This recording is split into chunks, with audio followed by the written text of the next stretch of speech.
Morning my dear students, welcome to KGH academy. Group 2 mains science and టెక్నాలజీలో భాగంగా ఈ రోజు మనం చర్చించుకోబోతున్న అంశం మూన్ మిషన్స్.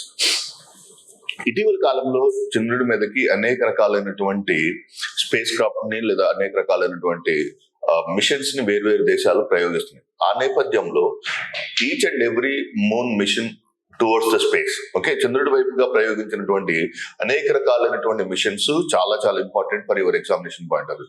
వాటిలో మనకి ప్రధానంగా కనిపించేది ఈ స్లిమ్ మిషన్ అన్న. SLIM mission is the most anticipated area. ఎందుకు స్లిమ్ మిషన్ ఇంపార్టెంట్ అంటే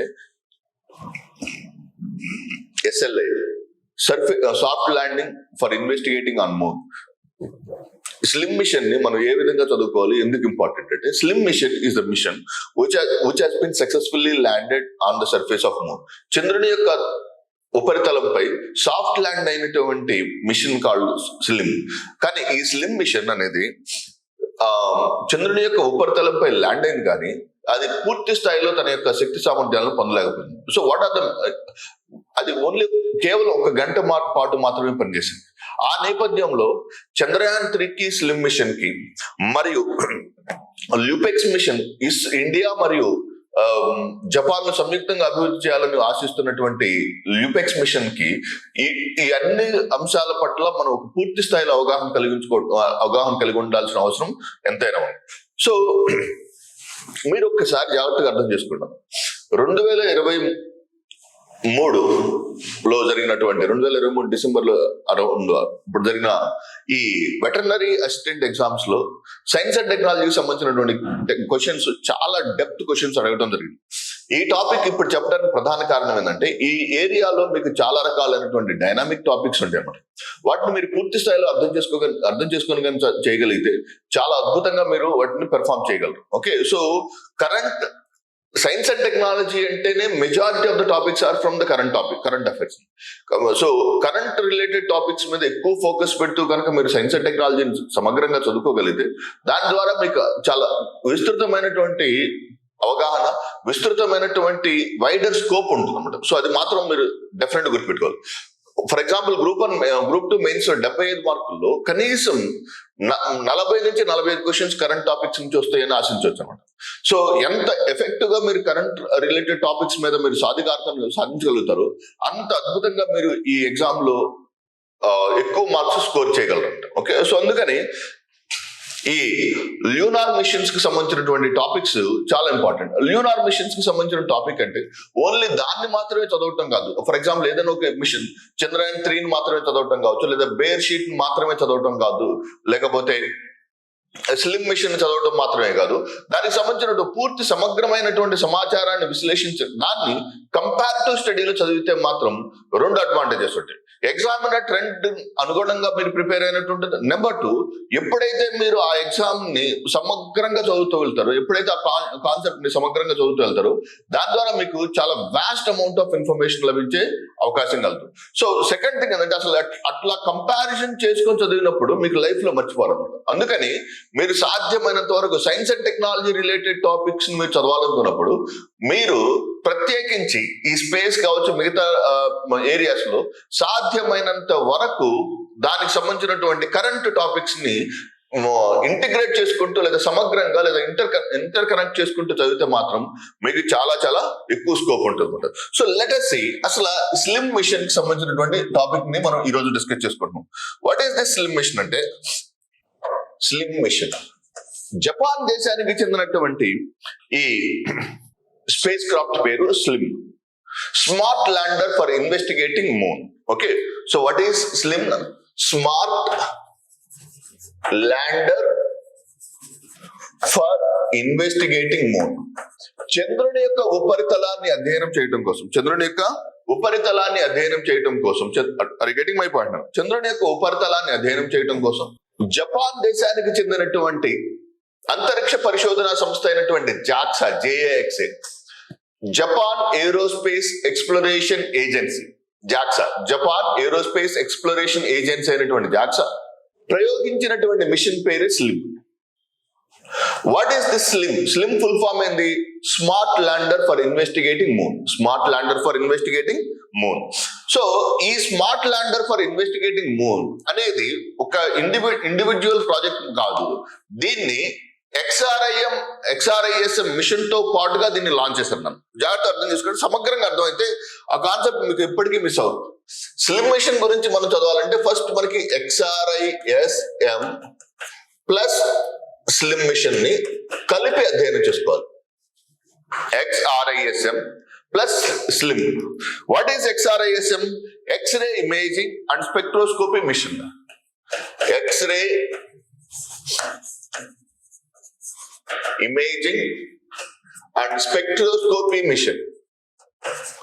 స్పెక్ట్రోస్కోపీ మిషన్ పేరు XRISM. స్లిమ్ అంటే స్మార్ట్ ల్యాండర్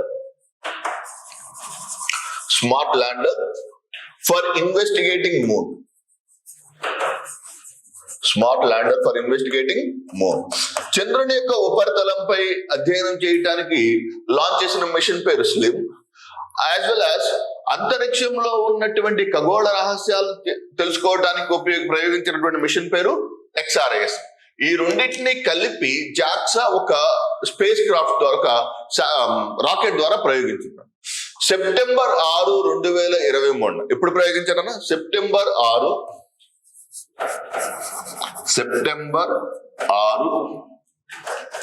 2023 తేదీన జపాన్ దేశానికి చెందినటువంటి జాక్సా అనే పరిశోధనా సంస్థ, జపాన్ దేశానికి చెందినటువంటి జాక్సా అనే అంతరిక్ష పరిశోధన సంస్థ ఈ రెండింటినీ కలిపి తానేగషిమా అనే స్పేస్ సెంటర్ నుంచి లాంచ్ చేసింది. ఓకే, సో ఈ XRISM అంటే ఏంది కంప్లీట్ చేసుకొని తర్వాత స్లిమ్కి వెళ్ళిపోయి స్లిమ్ యొక్క ప్రత్యేకతలు తెలుసుకుందాం. అదవుతున్నాను.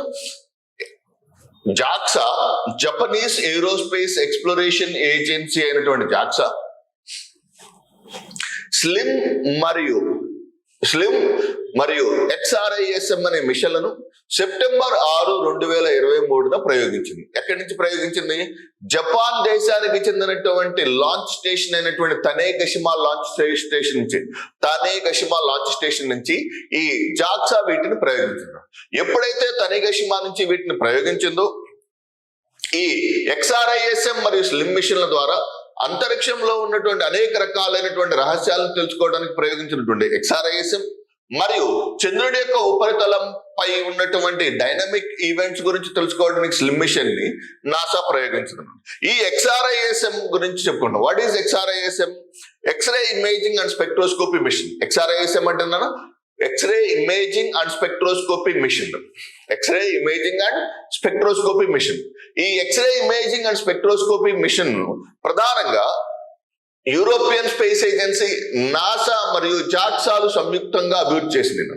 XRISM మిషన్ ను X-ray imaging spectroscopy mission XRISM X-ray imaging and spectroscopy mission ను ఏ సంస్థలు సంయుక్తంగా అభివృద్ధి చేశాయి? జాక్సా, నాసా మరియు European space agency.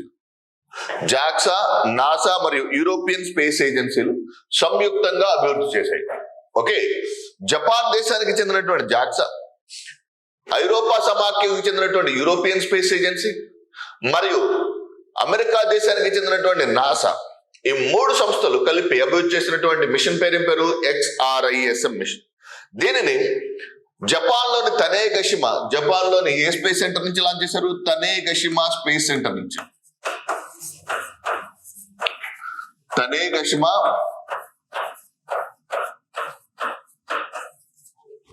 తనేగషిమా space centre నుంచి H2A రాకెట్ నుంచి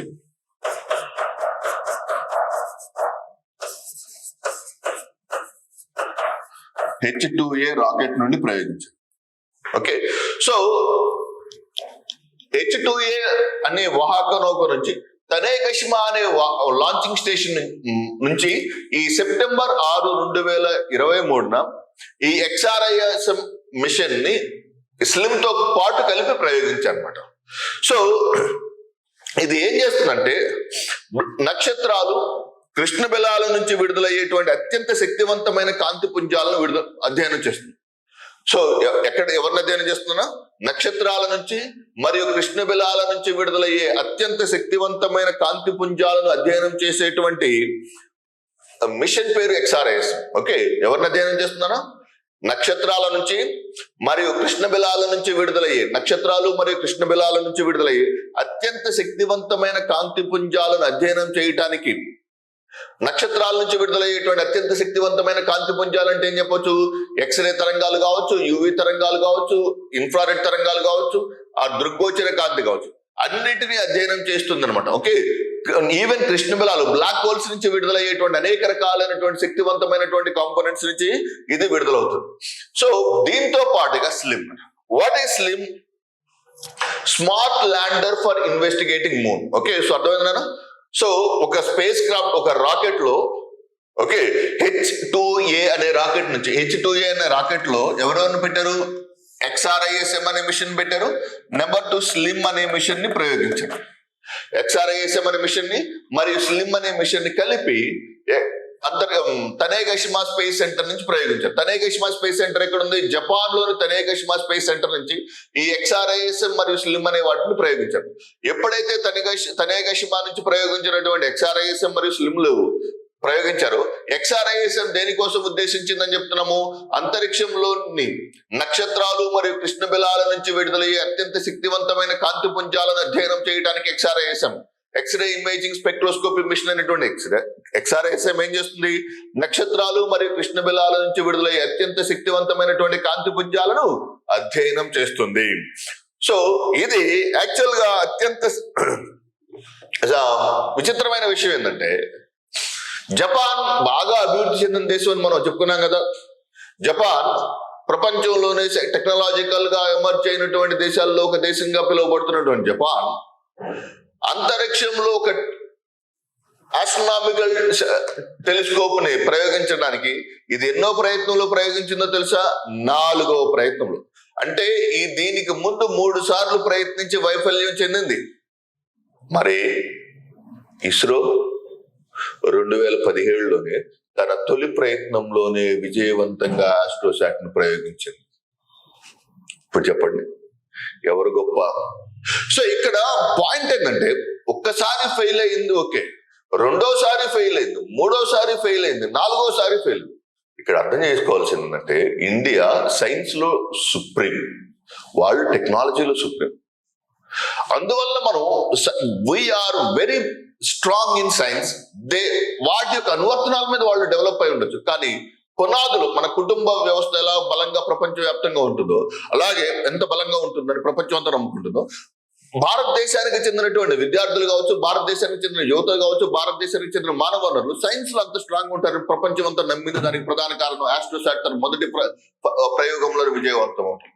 మరి జపాన్ ఈ XRISM మిషన్ అంతరిక్షంలోని ఎక్స్రేలను అధ్యయనం చేయడానికి, ఎక్కడో సుదూరం నుంచి వచ్చేటువంటి ఎక్స్రేలను అధ్యయనం చేయడానికి ప్రయోగించినటువంటి XRISM మిషన్ 4వసారి. 2వసారి చూడండి, మొట్టమొదటి ప్రయత్నాన్ని 2000 సంవత్సరంలో ప్రయోగించాను. జపాన్ స్టేట్మెంట్ బేస్డ్ క్వశ్చన్స్ వచ్చినప్పుడు మీకు చాలా ఇబ్బంది అవుతుంది. జపాన్ 2000 సంవత్సరంలో ఒక అంతరిక్ష ప్రయోగం, ఆస్ట్రోనామికల్ టెలిస్కోప్ ని, ఆస్ట్రోనామికల్ శాటిలైట్ ను, ఆస్ట్రోనామికల్ శాటిలైట్ ను 2000 సంవత్సరంలో ప్రయోగించింది, కానీ అది క్రాష్ అయిపోయింది. 2000 సంవత్సరంలో జపాన్ ఒక శాటిలైట్ ని, ఆస్ట్రోనామికల్ శాటిలైట్ ని ప్రయోగించింది, కానీ అది ఫెయిల్ అయిపోయింది. 2005వ సంవత్సరంలో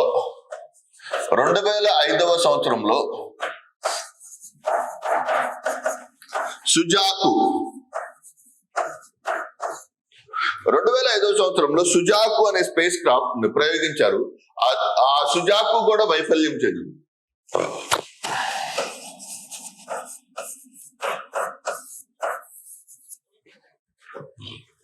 2005వ సంవత్సరంలో సుజాకు అనే స్పేస్ క్రాఫ్ట్ ని ప్రయోగించారు. ఆ స్పేస్ క్రాఫ్ట్ కూడా 2005వ సంవత్సరంలో వైఫల్యం చెందింది. 2016వ సంవత్సరంలో 2016వ సంవత్సరంలో ఆస్ట్రో హెచ్ అనే స్పేస్ శాటిలైట్ ను ఆస్ట్రోనామికల్ శాటిలైట్ ను ప్రయోగించారు. దాని పేరు తర్వాత హిటోమిగా పేరు మార్చారు. దాని పేరు ఎలా మార్చారు? హిటోమిగా పేరు మార్చారు. ఇది కూడా వైఫల్యం చెందింది. 2023 సెప్టెంబర్ 6వ తేదీన XRISM ను ప్రయోగించారు. 2023 సెప్టెంబర్ 6వ తేదీన ప్రయోగించినటువంటి XRISM అనే మిషన్ విజయవంతమైంది. ఇప్పటి వరకు సక్రమంగానే పనిచేస్తుంది. So I hope you understand the concept. XRISM అంటే ఏంది? X-ray imaging spectroscopic mission. ఇది నాసా, ఈసా మరియు జాక్సాలు సంయుక్తంగా అభివృద్ధి చేసినటువంటి మిషన్. దీన్ని జపాన్ లోని తనేగషిమా స్పేస్ సెంటర్ నుంచి ప్రయోగించారు. దీన్ని ఏ రాకెట్ ద్వారా, ఏ వాహక నౌక ద్వారా ప్రయోగించారు? H2A అనే రాకెట్ ద్వారా ప్రయోగించారు.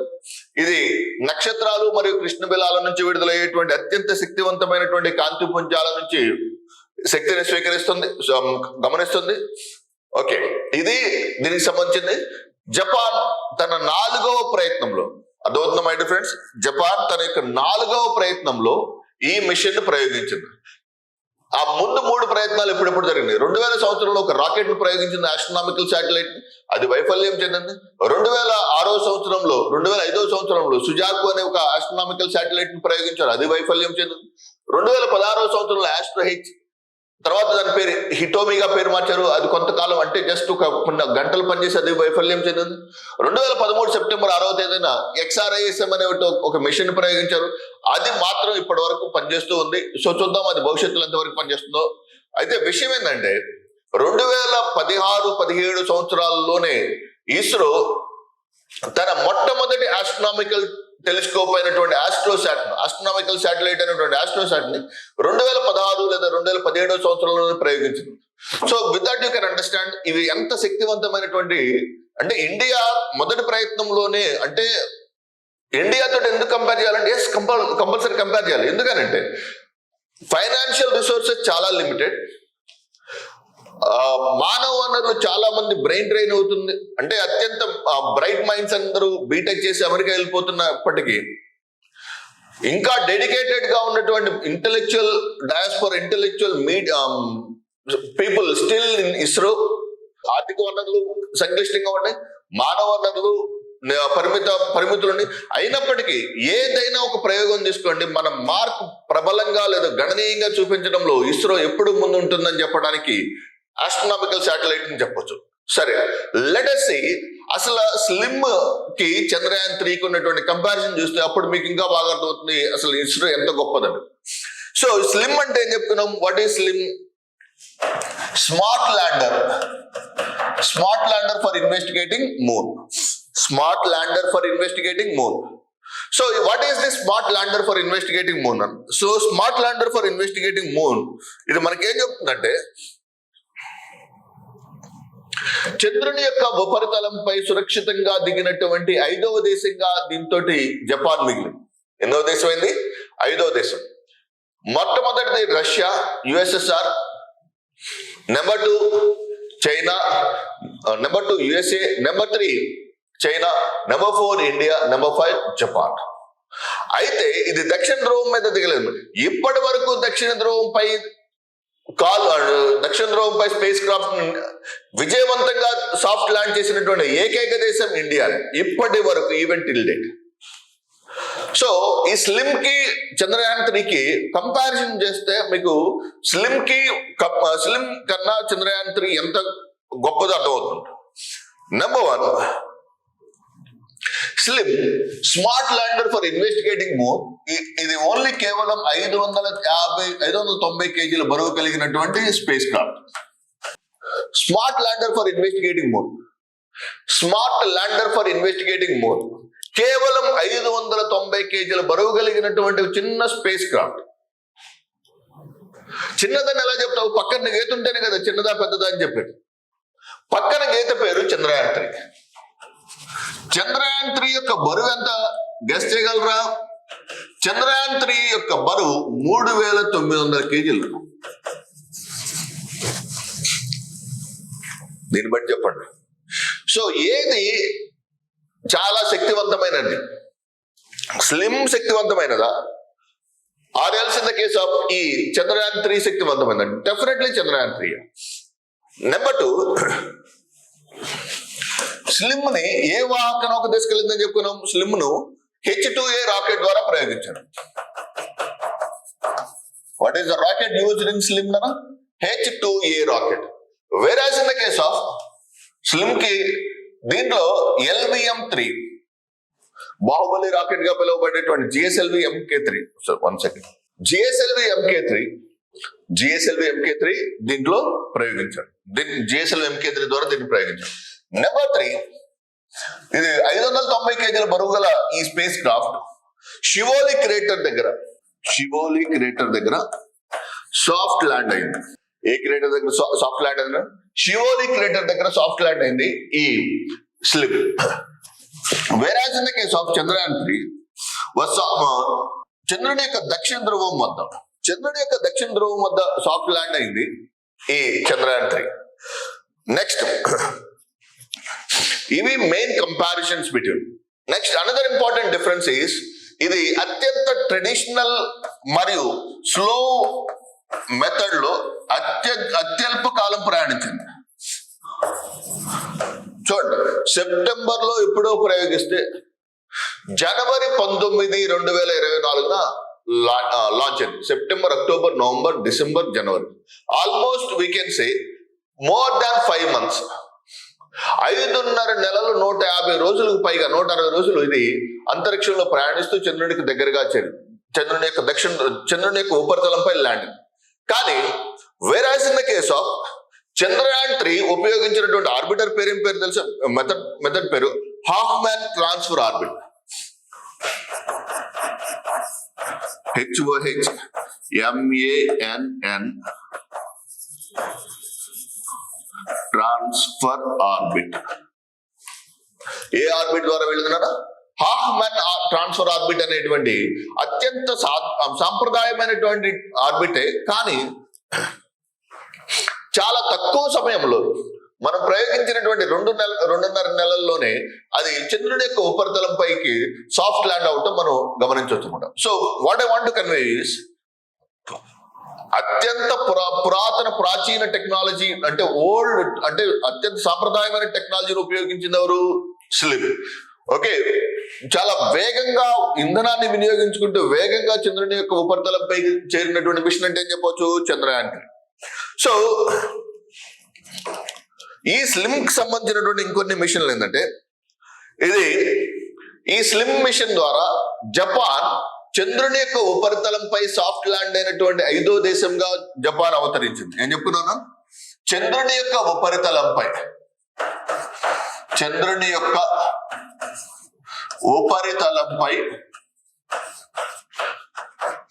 సాఫ్ట్ ల్యాండ్ అయిన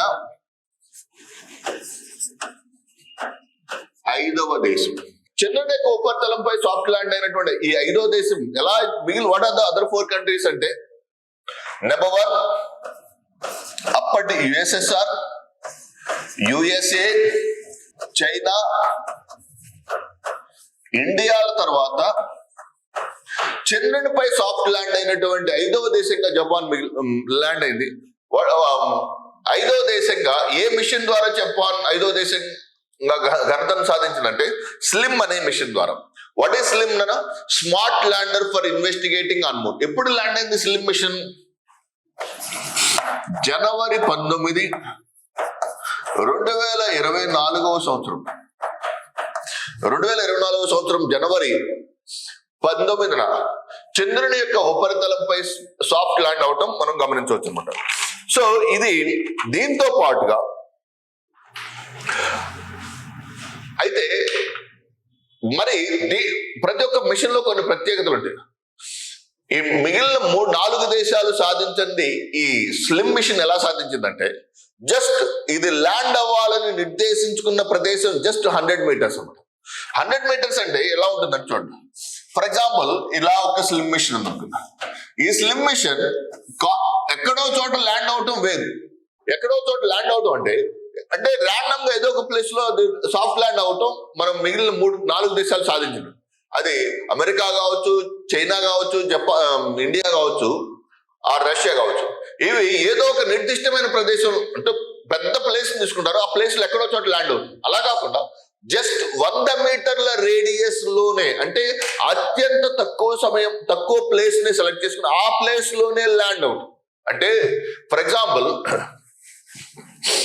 గోల్ పోస్ట్ ఉంది అనుకుందాం. ఫుట్బాల్ గోల్ పోస్ట్ వికెట్లు, క్రికెట్ వికెట్లు 3 లైన్లే కదా. క్రికెట్ లో వికెట్లు పడగొట్టు సులభమా, గోల్ వేయటం కాదు సులభమా అనేది అది డిఫరెంట్ కాన్సెప్ట్. అంటే నువ్వు పెద్ద ప్లేస్ ఇచ్చి వాటిలోకి ఇసిరేయటం అంటే ఈజీ. అలా కాకుండా జస్ట్ ఒక 100 మీటర్ల రేడియస్ మాత్రమే ఇచ్చి అక్కడికి ఇసిరేయమంటే కష్టం కదా. సో జపాన్ సాధించిన స్లిమ్ మిషన్ ద్వారా జపాన్ సాధించిన ఘనత ఏంటంటే ఒక నిర్దిష్టమైన ప్రాంతంలోని మాత్రమే, అంటే అత్యంత తక్కువ ప్రాంతమైనటువంటి 100 మీటర్ల రేడియస్ లోనే సాఫ్ట్ ల్యాండ్ అవ్వాలని నిర్దేశించారు. అక్కడే అది ల్యాండ్ అయింది. అందువల్ల ఈ మిషన్ ద్వారా ఈ జపాన్ దేశానికి చెందినటువంటి జాక్సా చాలా విజయవంతంగా తన లక్ష్యాన్ని పూర్తి చేసుకుంది. అయితే ఆపరేషన్ సక్సెస్ పేషెంట్ డెడ్ అయినట్టు అయిపోయింది. స్లిమ్ మిషన్ లాంచ్ అవడం సక్సెస్ అయింది, కానీ పేషెంట్ అక్కడికి వెళ్ళిన తర్వాత బ్యాటరీలు వైఫల్యం 1 అవర్ మాత్రం పనిచేసింది. ఈ ఆస్పెక్ట్ లో మాత్రం చంద్రయాన్ 3 సుప్రీం 14 రోజుల పాటు మనకి సంకేతాలు అందించింది. కానీ whereas in the case of smart lander for investigating moon తక్కువ బరువే, తక్కువ ఇంధనాన్ని తీసుకువెళ్ళింది, చాలా స్లోగా ఎక్కువ రోజుల పాటు ప్రయాణించింది. అక్కడికి వెళ్ళి ల్యాండ్ అయిన తర్వాత బ్యాటరీ ఫెయిల్ అయింది. ల్యాండ్ అవడం వరకు సాఫ్ట్ ల్యాండ్ అయింది కదా, కానీ ల్యాండ్ అయిన తర్వాత దాంట్లో ఉన్నటువంటి బ్యాటరీలలోని వైఫల్యం ద్వారా మనం దాని ద్వారా పూర్తి స్థాయిలో ఇన్ఫర్మేషన్ ని సాధించలేకపోయాం. ఇది స్లిమ్ మిషన్ అపోలో 16 మిషన్ దిగిన 250 కిలోమీటర్ల ప్రాంతంలో ల్యాండ్ అన్నమాట. అపోలో 16 మిషన్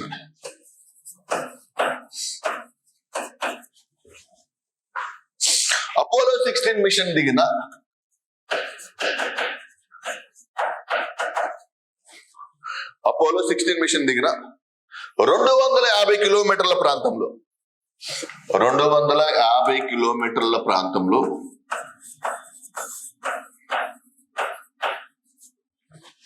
250 కిలోమీటర్ల ప్రాంతంలో ఈ స్లిమ్ మిషన్ ని లాంచ్ చేశారు. యాక్చువల్గా ఏమనుకుంటున్నారంటే ఇప్పుడు అపోలో 11 మిషన్ నుంచి తీసుకొచ్చినటువంటి ల్యూనార్ శాంపుల్, అప్పుడు శాంపుల్ కలెక్ట్ చేసుకొచ్చారు కదా. సో ఇప్పుడు అప్పటికి ఇప్పటికి ఆ ప్లేస్ లో ఏమైనా డైనమిక్ చేంజెస్ ఏమన్నా ఉండయా లేదా అని తెలుసుకోవడానికి దీన్ని ప్రయోగించారు. ఆ ప్రాంతాన్ని అపోలో 16 మిషన్ కావచ్చు లేదా స్లిమ్ మిషన్ కావచ్చు, అది దిగినటువంటి ప్లేస్ ఏమంటారంటే మేర్ నెక్టారిస్ అని అంటారు. మేర్ నెక్టారిస్ అనే ల్యూనార్ సముద్రం, ల్యూనార్ సీ, మేర్ నెక్టారిస్ అనే ల్యూనార్ సీ ప్రాంతంలో ఇది ల్యాండ్ అయింది.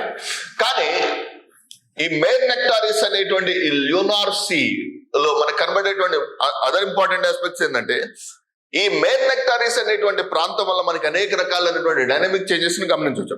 నెక్స్ట్ దీన్ని చైనా యాక్చువల్ గా మేర్ నెక్టారిస్ అనేది ఎందుకు అయ్యా ఇంపార్టెంట్ అంటే అపోలో 16 మిషన్ ద్వారా అమెరికా దేశానికి చెందినటువంటి వ్యోమగాములు కూడా ఆ ప్రాంతంలో దిగారండి. చైనా చాంగే 7 ద్వారా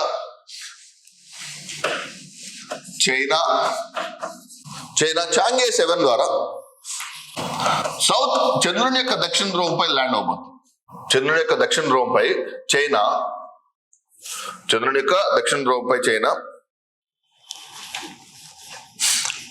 చాంగే 7 అనేటువంటి మిషన్ ద్వారా చంద్రుని యొక్క దక్షిణ ధ్రువం పైన సాఫ్ట్ ల్యాండ్ అవ్వడానికి ప్రయత్నిస్తుంది. ఎప్పుడు ప్లాన్ చేస్తుందంటే 2026 సంవత్సరంలో ఇయర్ 2026 లో చైనా చాంగే 7 ద్వారా చంద్రుడి యొక్క దక్షిణ ధ్రువం పై సాఫ్ట్ ల్యాండ్ అవ్వాలని ప్రయత్నిస్తుంది. వేరాజ్ in the case of America తన యొక్క పెరిజీన్ ఒక ప్రైవేట్ సంస్థకి, అమెరికా దేశానికి చెందినటువంటి ఒక ప్రైవేట్ సంస్థకి చెందినటువంటి పెరిజీన్ అనే మిషన్ స్పేస్ క్రాఫ్ట్ వైఫల్యం చెందింది. 2024లో 2024 సంవత్సరంలో జనవరి నెలలో 2 మూన్ కి 2 మిషన్స్ జరిగినాయి. Number 1 is Slim. Number 2 is Peregrine. Okay, Peregrine, I'm sorry. Slim ఏమో సక్సెస్ అయింది, whereas in the case of Peregrine ఏమో వైఫల్యం చెందింది. సో పెరిగ్రీన్ అనేది నాసా మిషన్ కాదు, పెరిగ్రీన్ అనేది అమెరికా దేశానికి చెందినటువంటి ప్రైవేట్ సంస్థ యొక్క ప్రయోగం అన్నమాట. నెక్స్ట్ చాంగే 6 ద్వారా శాంపిల్ మిషన్. ఓకే, చాంగే 7 ఏమో మూన్ యొక్క సౌత్ పోల్ మీద ల్యాండ్ అయ్యి అక్కడ ఉన్నటువంటి మంచును అధ్యయనం చేయటం. చాంగే 7 అనే దాని ద్వారా చంద్రుని యొక్క దక్షిణ ధ్రువం పైన చైనా ల్యాండ్ అయ్యి అక్కడ ఉన్నటువంటి మంచు అవశేషాలను అధ్యయనం చేసే మిషన్ పేరేం పేరు? Chang'e 7. Whereas in the case of Chang'e 6, ఈ చాంగే 6 అనే మిషన్ ల్యూనార్ శాంపుల్, అక్కడ చంద్రుని యొక్క ఉపరితలం నుంచి శాంపుల్ సేకరించి తీసుకొచ్చినటువంటి మిషన్ పేరు చాంగే 6. 2026లో చంద్రుని యొక్క ఉపరితలం, చంద్రుని యొక్క దక్షిణ ధ్రువం పైన సాఫ్ట్ ల్యాండ్ అవ్వాలని చైనా చేస్తున్నటువంటి మిషన్ పేరు చాంగే 7. ఓకే, మీకు స్టేట్మెంట్ బేస్డ్ క్వశ్చన్స్ రావడానికి అవకాశం ఉంది. అయితే చంద్రయాన్ 3 సక్సెస్ అయిన తర్వాత, ఇది నేను కొంచెం స్టోరీ ఉంది చెప్తాను. చంద్రయాన్ 2 వైఫల్యం చెందిన తర్వాత అందరూ ఏమంటున్నారంటే, మన దగ్గర పూర్తి స్థాయిలో టెక్నాలజీ లేదు కాబట్టి మనం జపాన్ దేశానికి చెందినటువంటి, జపాన్ అప్పటికి టెక్నాలజీలు చాలా బాగుంటుందిగా అనుకొని జపాన్ దేశానికి చెందినటువంటి రాకెట్ల ద్వారా మనం చంద్రయాన్ 3ని ప్రయోగించాలని ప్రతిపాదించారు. అయితే చంద్రయాన్ 3 మనం పూర్తి స్వదేశీ పరిజ్ఞానంతో తయారు చేసుకునే చంద్రయాన్ 3ని విజయవంతంగా లాంచ్ చేసాం. అయితే ఎప్పుడైతే చంద్రయాన్ 3 సక్సెస్ అయిందో ప్రతిపాదిత ల్యూపెక్స్ మిషన్, LUPEX, ఈ ల్యూపెక్స్ అనే మిషన్, ట్రై టు అండర్స్టాండ్, ల్యూపెక్స్ అనే మిషన్ ద్వారా చంద్రుడు, జపాన్ మరియు ఇండియాలు సంయుక్తంగా చంద్రుడి మీదకి ల్యాండ్ అవడానికి ప్రతిపాదిత మిషన్ పేరేం పేరు? ల్యూపెక్స్. ఇప్పుడు ల్యూపెక్స్ మిషన్ పై జపాన్ సంతకం చేసింది కానీ భారతదేశం సంతకం చేయలేదు.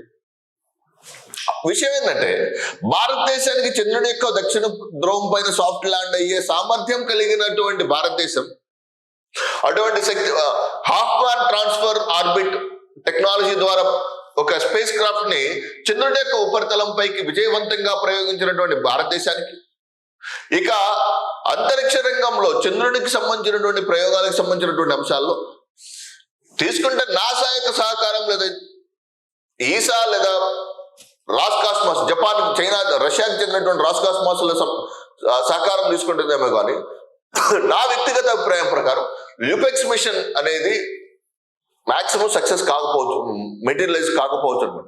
ల్యూపెక్స్ మిషన్ లో మనం డబ్బులు పెడతాము, వాళ్ళు మన పరికరాలను అంతరిక్షంలోకి పంపిస్తారు. ఇస్రో శాస్త్రవేత్తలు they are so brilliant and genius. So science పరంగా మనం చాలా ముందుంటామని చెప్పుకున్నాం కదా. ల్యూపెక్స్ ఇండియా మరియు జపాన్లు సంయుక్తంగా లాంచ్ చేసినటువంటి మిషన్, ఇండియా మరియు జపాన్ చంద్రుని యొక్క ఉపరితలంపై విజయవంతంగా ప్రయోగించడానికి ప్రతిపాదించినటువంటి మిషన్ పేరు ల్యూపెక్స్.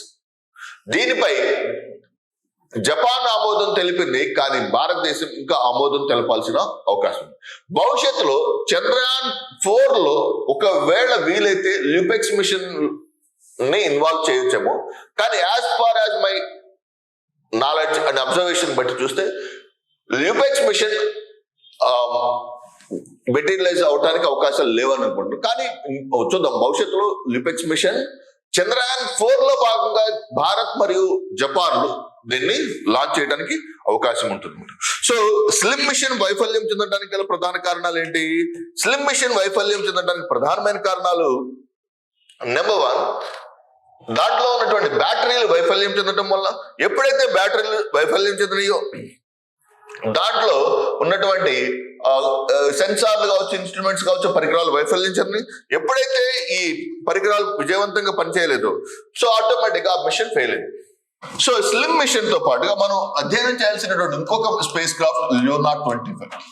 గుర్తుపెట్టుకున్నారా? అపోలో మిషన్లు అనేవి నాసాకు చెందిన మిషన్లు, ల్యూనా అనేవి రష్యాకి చెందిన మిషన్. రష్యా సోయూజ్ రాకెట్ ద్వారా ఓస్టాబినా అనే రాకెట్ లాంచింగ్ స్టేషన్ నుండి ఈ ల్యూనా 25 ను ప్రయోగించున్నాను. ఎక్కడి నుంచి ప్రయోగించున్నాను? రష్యా దేశానికి చెందినటువంటి స్పేస్ సంస్థ పేరు, స్పేస్ ఏజెన్సీ పేరు ఏం పేరు? Roscosmos. ఈ రాస్ కాస్మాస్ సోయూజ్ అనే రాకెట్ ద్వారా ఓస్టాపినా అనే రాకెట్ లాంచింగ్ స్టేషన్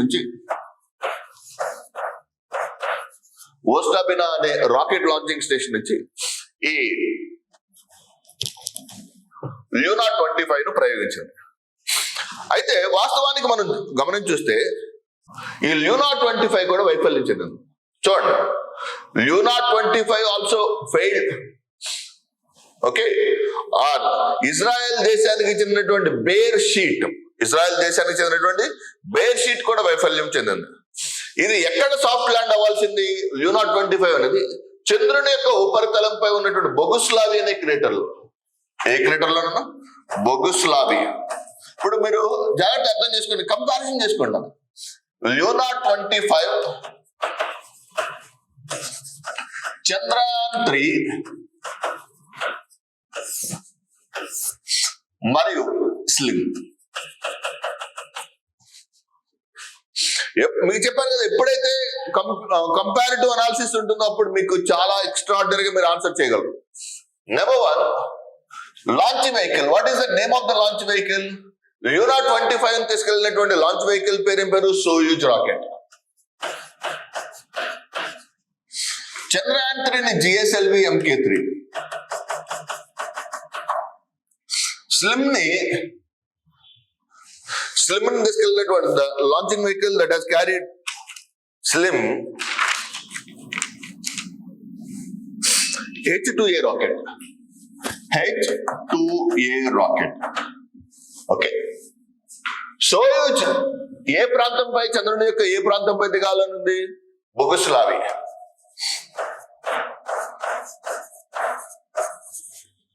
చంద్రయాన్ 3 చంద్రుడి యొక్క దక్షిణ ధ్రువం వద్ద, స్లిమ్ శివోలి క్రేటర్ వద్ద. అది కంపేర్ చేసి పెట్టుకోండి. అయితే 1750 కేజీలు బరువు కలిగినటువంటి ల్యూనా 25 వెయిట్ ఎంత? 1750 kgs. Whereas in the case of ఈ slim 590 kgs, 3900 kgs Chandrayaan 3, 590 kgs slim. So ఇలా ల్యూనా 25 ఫెయిల్ అయింది. ఇది పార్షియల్, కొద్దిగా సక్సెస్, కొద్దిగా ఫెయిల్. ల్యాండ్ అయింది కానీ ఫెయిల్ అయింది. అక్కడ సాఫ్ట్ ల్యాండ్ అయింది కానీ అక్కడి నుంచి సంకేతాలు అందించలేకపోయింది. కానీ చంద్రయాన్ 3 సక్సెస్ఫుల్. సాఫ్ట్ ల్యాండ్ అయింది, మరియు అక్కడి నుంచి మనకి అనేక రకాలైనటువంటి సంకేతాలను పంపిస్తూ ఉన్నారు. సో ఈ ల్యూనా 25 ని ప్రధానంగా మనం బొగుస్లావి క్రేటర్ లో ప్రయోగించాము.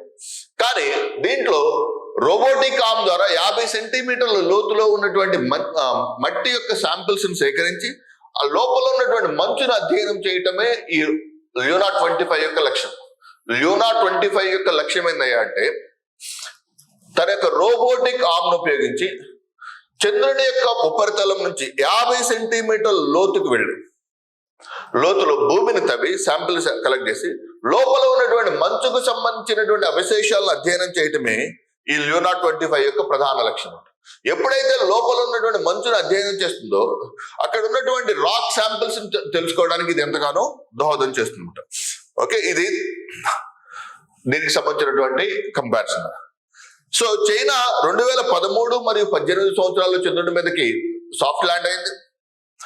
ఓకే, 2020లో చాంగే 6 ద్వారా శాంపిల్ రిటర్న్ తీసుకుంది. 2027 సంవత్సరంలో 2026 సంవత్సరంలో చాంగే 7 ద్వారా 2026 సంవత్సరంలో చాంగే 7 మిషన్ ద్వారా చంద్రుని యొక్క దక్షిణ ధ్రువం పైన ల్యాండ్ అవ్వబోతుంది. మళ్ళా చెప్పాను, ఇజ్రాయెల్ దేశానికి చెందినటువంటి ఏ మిషన్ వైఫల్యం చెందని చెప్పుకున్నాము? ఇజ్రాయెల్ దేశానికి చెందినటువంటి బేర్ షీట్. ఇజ్రాయెల్ దేశానికి చెందినటువంటి బేర్ షీట్ చంద్రుని యొక్క దక్షిణ ధ్రువం వద్ద ఇజ్రాయెల్ దేశానికి చెందినటువంటి బేర్షిప్ చంద్రుని యొక్క దక్షిణ ధ్రువం వద్ద సాఫ్ట్ ల్యాండ్ అవ్వాలని ప్రయత్నించింది, కానీ వైఫల్యం చెందింది. సో ఇది ఈ ల్యూనార్ మిషన్స్ కి సంబంధించినటువంటి important areas. Next, so will try to discuss other important aspects of lunar machines in the fourth coming classes. Thank you very much. We'll continue in the next class. So I hope you understand that. So lunar missions are very, very important, particularly in terms of lunar missions. Moon ki sambandhinatuvanti missions matram ee examination point of view lo chala important. So thank you very much. We'll continue in the next class.